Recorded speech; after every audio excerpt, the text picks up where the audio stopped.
En termes de formation et d'égalité au travail, les stéréotypes ont la vie dure. Depuis 25 ans, l'association FAIT agit pour lutter contre ces discriminations dans les étapes du parcours professionnel. Et je reçois Carla Martinez, chargée de communication de cette association.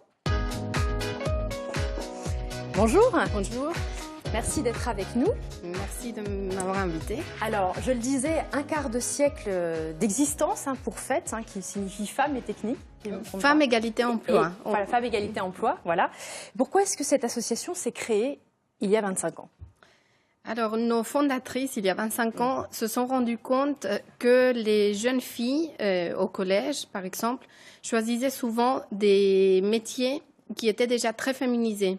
Donc des métiers dans les domaines, par exemple, de la santé, de l'enseignement, tout ce qui est administratif. Et elle voyait qu'il y avait beaucoup de filles qui allaient vers ces filières-là et qu'ensuite, plus tard dans la vie professionnelle, elles avaient plus de difficultés que les garçons à s'insérer dans la vie professionnelle. Également, les salaires étaient plus bas, elles avaient souvent des contrats précaires, ce qu'on voit encore aujourd'hui. Et donc, c'est pour ça qu'elles ont eu cette idée-là d'essayer d'aider les jeunes filles, les femmes, à diversifier leur choix d'orientation. Alors, comment est-ce que ça évolue tout ça ? Quel constat vous faites aujourd'hui, 25 ans après ? Alors, depuis 25 ans, c'est vrai qu'on voit de plus en plus de femmes dans certains métiers.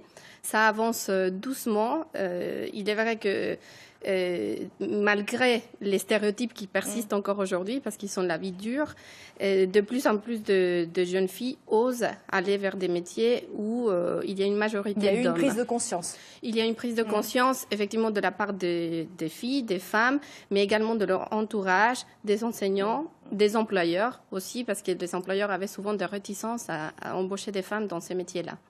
Alors, les mentalités évoluent lentement, mais elles évoluent quand même. Exemple avec le portrait de cette femme promoteur dans la rénovation de patrimoine de prestige. Elle a dû jouer des coudes pour se faire une place dans un milieu très masculin. On regarde le reportage de Valérie Prétot et Marc Millet. Jeannette Guinaudot est à l'affût du patrimoine de La Rochelle, des perles rares comme cet hôtel particulier du XVIIIe siècle. On va reprendre toutes les rosaces à l'identique, toutes les boiseries. Et c'est absolument exceptionnel d'avoir ça à La Rochelle. Des plafonds art déco créés au XXe siècle par un banquier qui s'installe dans l'immeuble.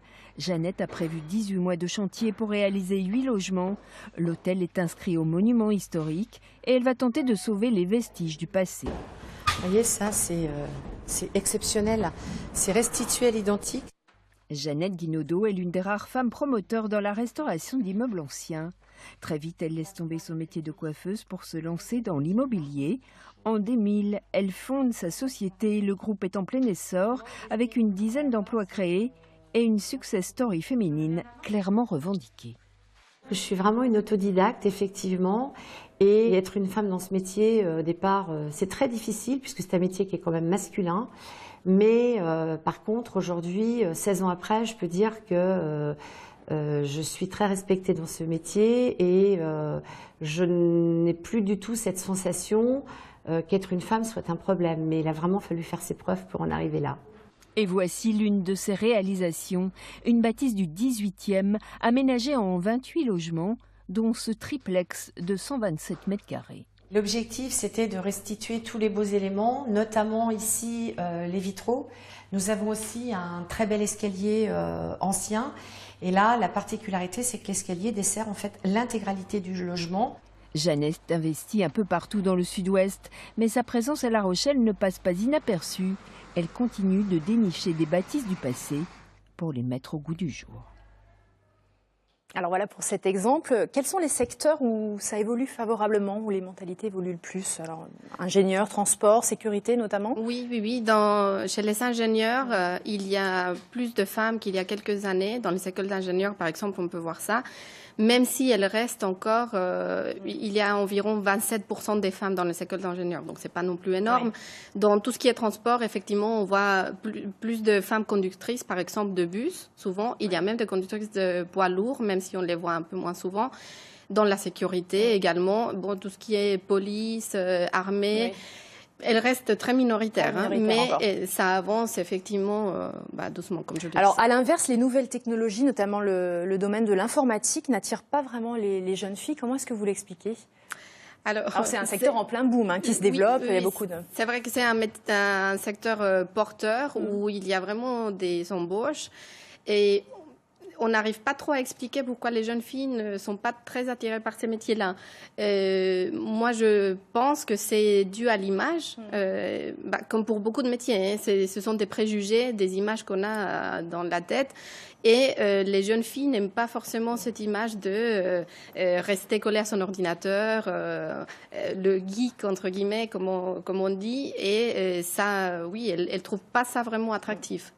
Alors, je le disais, l'association FAIT organise depuis 20 ans son carrefour des carrières au féminin. Pourquoi est-ce que 20 ans après, on a encore besoin d'organiser un événement comme celui-ci ? Oui, pour l'instant, même après 20 ans de cet événement, les filles et les garçons, les métiers, on va dire, sont non mixtes. Il y a très peu de métiers qui sont vraiment mixtes. Donc pour nous, c'est encore nécessaire de répéter chaque année le même message, dire aux jeunes filles, vous êtes capables d'exercer tous les métiers comme les garçons. N'hésitez pas d'aller voir des métiers que vous connaissez pas, des métiers peut-être qui vous semblent inaccessibles. Et c'est pour ça que par cet événement-là, par l'exemple, nous on montre aux jeunes filles. Parce que le principe, c'est justement, c'est comme un forum d'échange en fait. On rencontre des professionnels. Oui, ça. Exactement, des femmes, que des femmes. Uniquement des femmes. Uniquement des femmes qui exercent des métiers où elles sont peu nombreuses et elles viennent vraiment, parfois même avec des habits de travail ou en uniforme, avec des outils. Pour parler de leur parcours, pour expliquer un peu leurs difficultés d'insertion. Et les visiteuses peuvent poser toutes les questions qu'elles veulent sur la formation, le parcours, le choix du métier, et le quotidien du métier, comment ça se passe avec leurs collègues hommes, par exemple. Donc, effectivement, c'est un échange libre pour découvrir ces métiers-là. Voilà, ça commence samedi à Dijon, en Côte d'Or. Il y en a jusqu'au 10 février à Autun, dans les 4 départements au Bourguignon. Et je crois bientôt un carrefour des carrières en Franche-Comté. C'est prévu peut-être pour l'année prochaine. Pour l'année prochaine, peut-être. Merci beaucoup, Carla Martinez. C'est